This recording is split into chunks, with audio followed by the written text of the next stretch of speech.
Agora vamos lá, se a gente quer determinar qual que é a relação entre a base do momento angular total e a base dos momentos angulares de cada uma das partículas, né, do nosso sistema, a gente tem que usar o fato de que os operadores relacionados ao momento angular total, eles são definidos em termos dos operadores, né, de momento angular de cada uma das partículas. Né, levando em conta que a gente já sabe como é a atuação, né, desses operadores, né, Jz e J², nos kets Jm, é conveniente a gente estudar como é a atuação desses mesmos dois operadores nos elementos de base formados, né, no caso, pelos momentos angulares da primeira e da segunda partícula. Né? Isso porque, a partir dessa atuação e da definição dos kets Jm, a gente vai conseguir extrair exatamente qual que é a relação entre esses estados. Né? E é fácil a gente verificar como é a atuação de Jz e J² nesses kets mais e menos. Né? Basta a gente escrever em termos dos operadores das duas partículas. Mas então vamos lá, como é a atuação de Jz em um elemento genérico da base dos dois momentos angulares? Bom, esse cara daqui vai ser, como nós já sabemos, a atuação de S1z mais S2z nesse estado. Ou seja, esse cara daqui vai ser S1z atuado em ε1, ε2, mais S2z atuado em ε1, ε2. Agora vamos lá, levando em conta que S1z só lê informação da primeira partícula e S2z só lê informação da segunda partícula, né, quanto é que vai ser esse cara? Esse cara daqui vai ser ε1 h barra sobre 2, ε1, ε2, mais ε2 sobre 2, h barra, ε1, ε2. Né? Levando em conta que ε1 e ε2 é mais ou menos. Então, se esse cara daqui for o ket mais, por exemplo, vai ficar mais h barra sobre 2, que é de fato o que acontece, é a mesma coisa se for o menos. Agora, olha só, esses dois estados têm um fator em comum, que é o h barra, ε1 mais ε2. Então, a gente consegue fatorar esses caras escrevendo como sendo meio de ε1 mais ε2, h barra, vou até escrever aqui, ó, h barra sobre 2, ε1 mais ε2, ε1, ε2. Agora, olha só, Jz aplicado ao ket ε1, ε2 é igual ao quê? A uma constante vezes o próprio ket ε1, ε2. Ou seja, o ket ε1, ε2, um ket genérico da base de momento angular das duas partículas, é um autoestado do operador Jz, da projeção na direção z do momento angular total. Comparando agora essa atuação que a gente acabou de calcular com a definição dos kets Jm, a conclusão que a gente chega é que, independentemente de qual é o módulo do spin resultante dessa soma de dois spin meios, a gente sabe que as projeções do momento angular total na direção z vão ser, no caso aqui, meio de ε1 mais ε2. Né? E levando em conta que ε1 e ε2 podem ser mais ou menos, né, a gente chega então que o espectro de projeções na direção z do momento angular total para essa soma de dois spin meios vão ser -1, 0 e 1. Né? O -1 quando o estado for menos menos, o 0 quando for mais menos e menos mais, e o 1 quando for mais mais. Ou seja, né, o que a gente acaba de mostrar, além de tudo isso, é que a projeção 0 ela é degenerada, ou seja, existem dois estados, né, da nossa base, né, formada pelos momentos angulares, né, dos dois sistemas, que possuem essa mesma projeção de momento angular total, que é, no caso, a mais menos e a menos mais. Né? Em compensação, essas duas outras projeções elas são não degeneradas. Né? O menos só vai acontecer quando o nosso, né, estado for o menos menos, e o 1 só vai acontecer quando for o mais mais. Né? A partir disso, né, levando em conta que esses estados daqui, né, os estados ε1, ε2, né, o mais, menos, menos, mais e por aí vai, eles são autoestados do nosso Jz, né, e no caso, né, a atuação de Jz, né, nesses ε1, ε2 vai retornar esse valor, a gente inclusive já sabe, né, determinar qual que é a forma matricial do nosso operador Jz, ok? Vai ser o que? Vai ser H barra, né, escrevendo aqui no caso em termos da base, mais, menos, menos, né, escrito em termos dessa ordem de base, quanto é que vai ser a nossa matriz?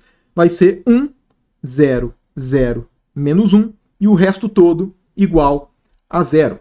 Né? E é fácil verificar isso, né? Enfim, basta você atuar, né, nesses elementos de base, né, escritos da forma que a gente atribui, né? O primeiro elemento como sendo 1 e o resto 0, né? O segundo elemento como sendo 1 na segunda entrada e o resto 0, por aí vai. Né? Enfim, vocês vão ver que vai cair exatamente nessa matriz daqui.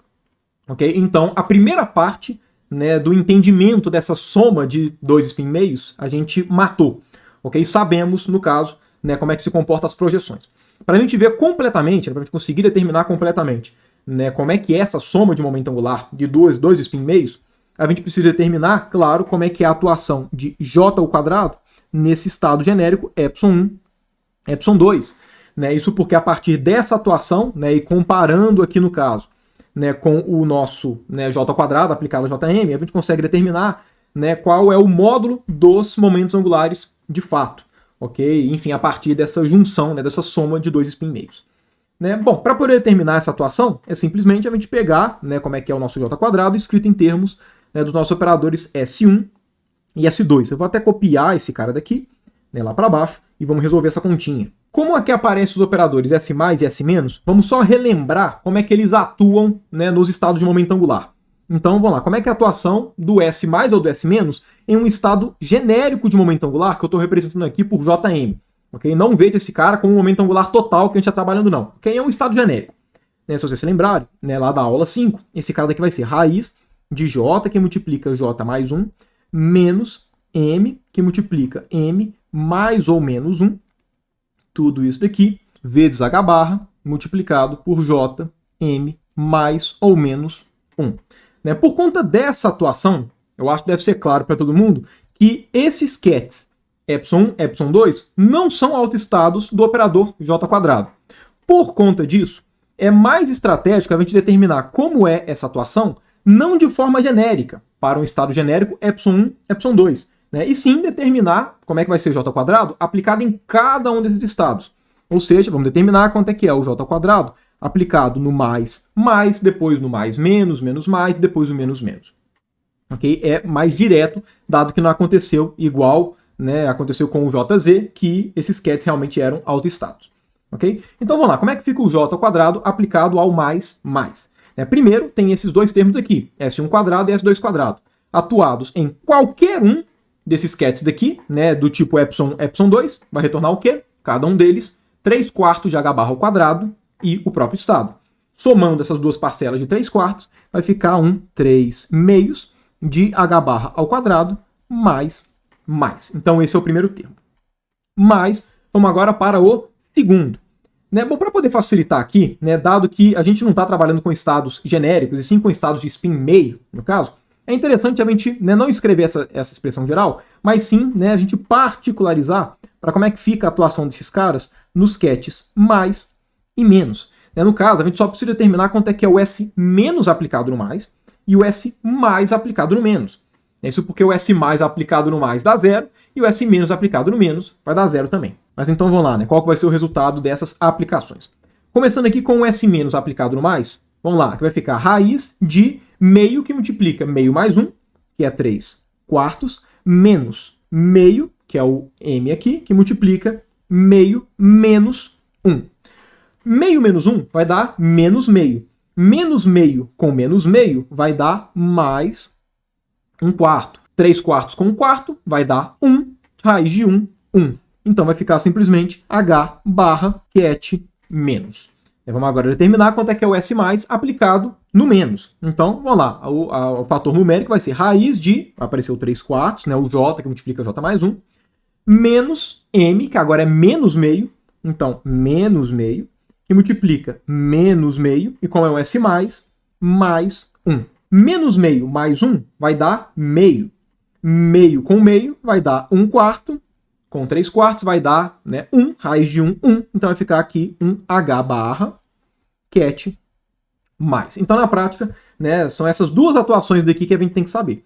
E aí, né, se o S+ for atuar no mais e o S- for atuar no menos, né, aí vai dar 0. Mas então vamos lá. Ambos esses termos atuados no mais vai dar 0. Por quê? Porque em ambos os termos tem um fator mais. Consequentemente, né, quando esse fator S+, seja na primeira ou na segunda partícula, né, acabar batendo nesse estado, as duas já estão com mais aqui. Então vai dar 0, né, nos dois termos. Então sobra somente o dessa última aplicação, ok? Então mais duas vezes S1Z e S2Z atuados no cat mais. Né? Essa atuação vai retornar o quê? Cada uma delas vai retornar H barra sobre 2. Então vai aparecer um H barra ao quadrado sobre 4, porque vai ter, né, um fator de cada um multiplicado, mais. Né? E aí percebam, né, esse cara daqui, o mais, é um autoestado.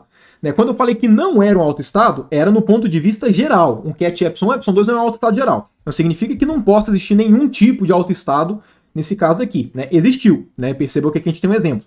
No caso, né, se a gente simplifica aqui vai dar H barra sobre 2, meio mais 3 meios vai dar o quê? Vai dar 4 meios, que é 2.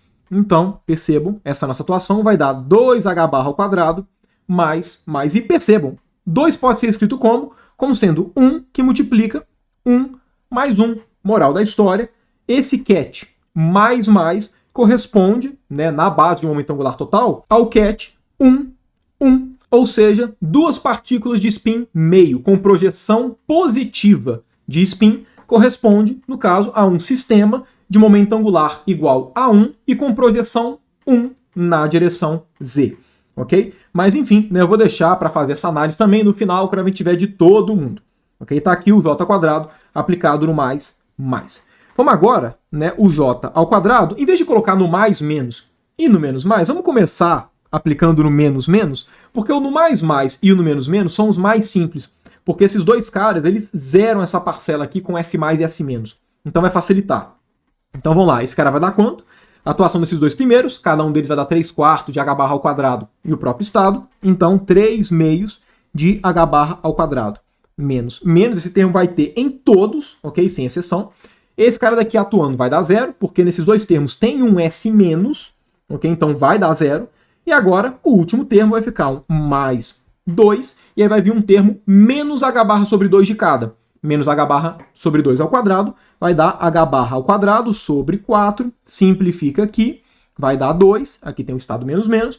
Olha só, 3 meios mais meio, vai dar 2. Então percebam, aqui a gente tem, né, a mesma história. Esse cara daqui, o menos também é um autoestado do nosso j ao quadrado. Né? No caso, esse estado menos, né, duas partículas de spin meio, mas com projeção negativa, né, de spin na direção z, esse cara daqui corresponde a um estado, né, a um sistema com momento angular 1 e projeção menos 1. Mas beleza, esses dois daqui são os dois mais fáceis. Não que o resto seja difícil, mas é só porque tem, né, um fator a mais. Então vamos lá, vamos agora determinar quanto é que é o j ao quadrado aplicado no mais menos. Então, vamos lá, tem o nosso 3 meios de h barra ao quadrado, mais menos de sempre, né, por conta do S1 quadrado mais S2 quadrado, mas agora sim, esse termo daqui atuado não vai dar igual a zero. Né, pelo menos não ele inteiro. Perceba que o primeiro termo atuado nesse vai dar zero. Por quê? Porque aqui a gente tem o S mais atuado no mais, que dá zero, e o S menos atuado no menos, que dá zero também. Ok? Agora, o segundo termo não. Por quê? Porque a gente tem um S menos atuado no mais e um S mais atuado no menos. A atuação de cada um desses caras vai retornar o quê? H barra e o estado invertido.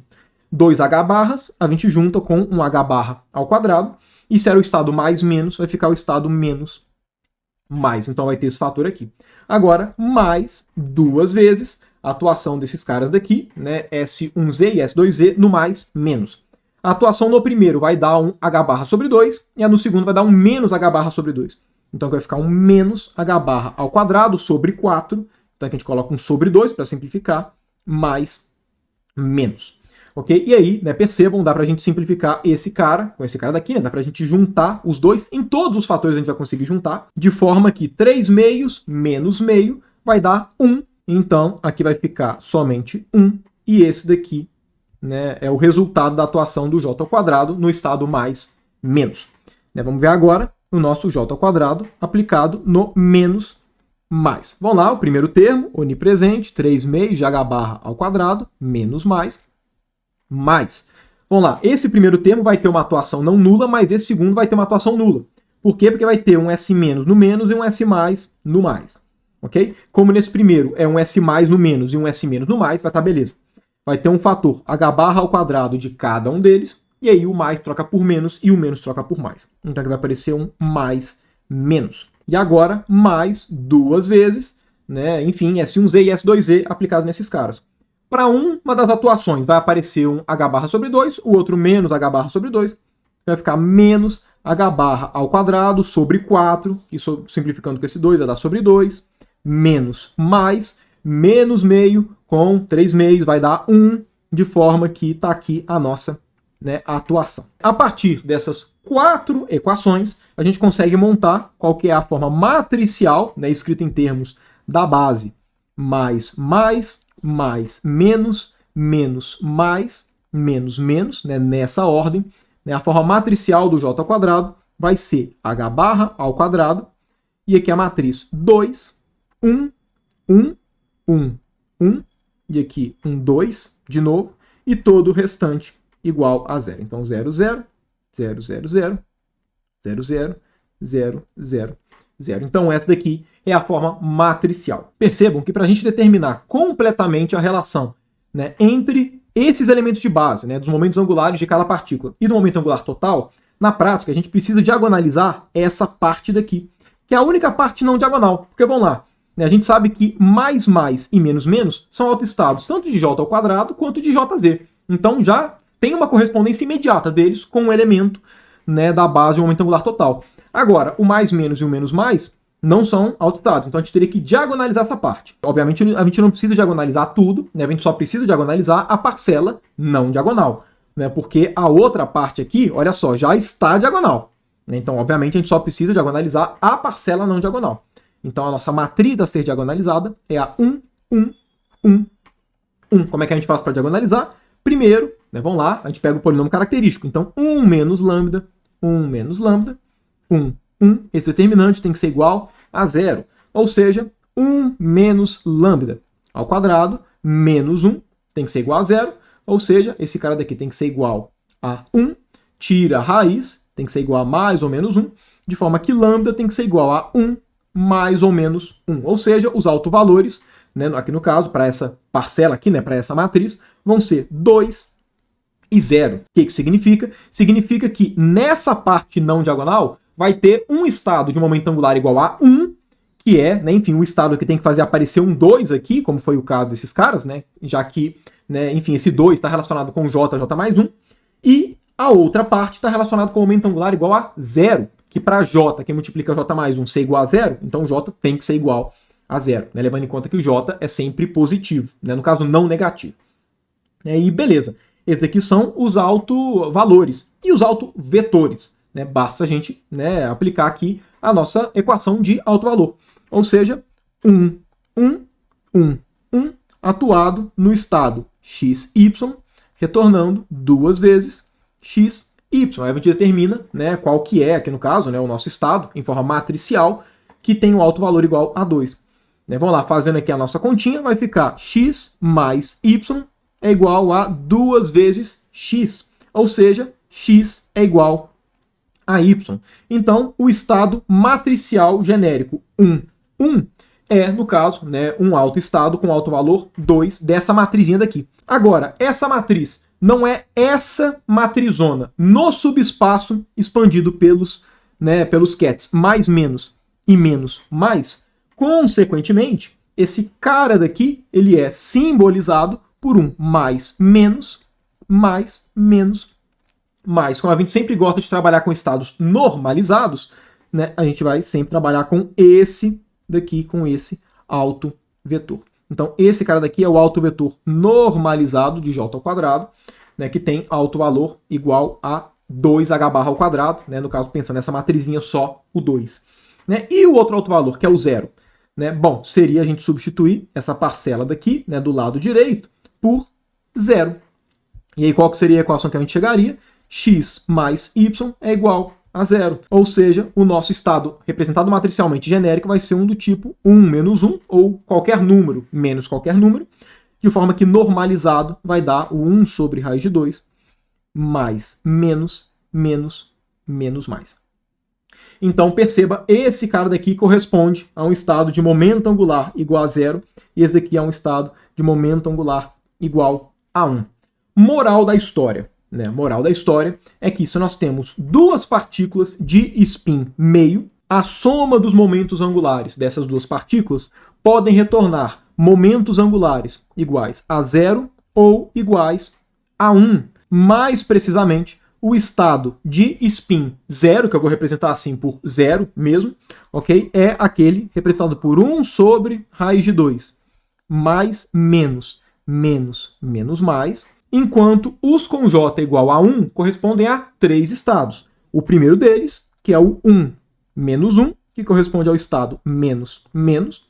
O segundo, que é o 1, 0, que corresponde a 1 sobre raiz de 2, mais, menos, menos, mais.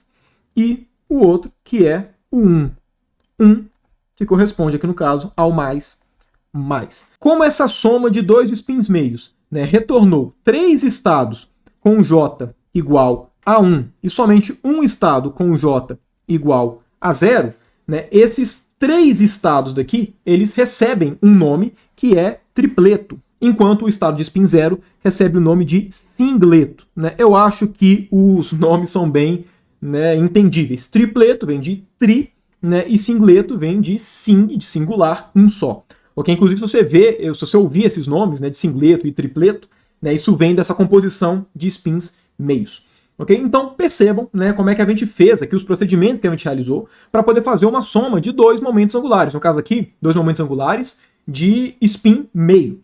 Ok? Claro, se você quiser fazer uma soma de momento angular de spin 1 com um momento angular orbital de, sei lá, L igual a 3, né, você vai fazer os mesmos procedimentos, né, passo a passo, que a gente vai fazendo aqui. Primeiro, o que você vai fazer? Você vai escrever aqui no caso, né, qual que é a definição, né, enfim, dos estados de momento angular total.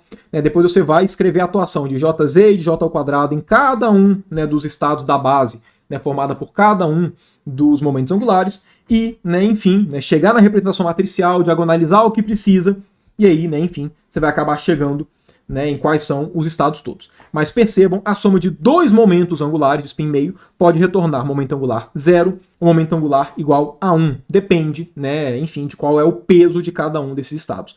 E aí, claro, se você estiver trabalhando na base de um momento angular total e você quiser passar para a base dos momentos angulares de dois spins, basta você usar essa relação, né, para poder escrever uma em relação à outra. Se você está trabalhando na base, né, dos momentos angulares das duas partículas e você quer passar para a base de um momento angular total, é só você inverter essas relações e escrever o seu estado.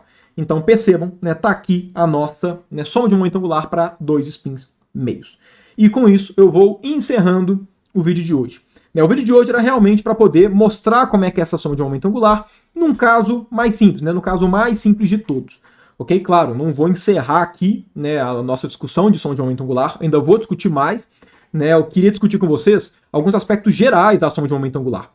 Porque na prática, né, quando a gente vai fazer soma de momento angular para um caso específico, a gente sempre pode fazer do jeito que eu fiz, né, particularizar para o exemplo que você está tratando.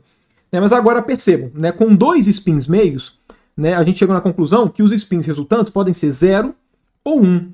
Agora, se a gente tivesse, sei lá, por exemplo, um spin 2 e um spin meio, quais são os spins possíveis? Né, no caso, 0 e 1 foram a soma e a subtração desses spins. Isso significa, então, que para a soma de quaisquer outros dois momentos angulares, o resultante, no momento angular total, vai ser sempre a soma e a subtração desses caras? Né, a resposta é não, né, a coisa complica um pouquinho mais.